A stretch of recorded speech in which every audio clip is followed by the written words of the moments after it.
Биринчи төлөмүңүз жок болсо үй алсаңыз болобу? Албетте болот, бирок бул деген сөз акчаң жок болсо, значит акчанын ордуна залогко бир недвижимость коюш керек, кыймылсыз мүлк.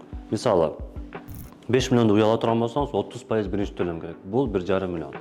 Эгер 1,5 миллион акчаңыз жок болсо, анда сиз 2 миллион, 3 миллиондук кыймылсыз мүлктү, айтор жер болобу, участок болобу же квартира болобу, ошону сиз залогко коесуз. Анан ошону залогко коюлуп туруп, андан тышкары дагы жаңы алган үйүңүздү дагы залогко коюлат.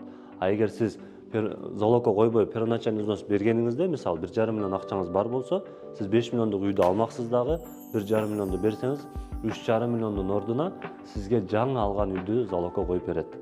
Мындай айтканда, биринчи төлөмү жок, негизи алганга такыр вариант жок.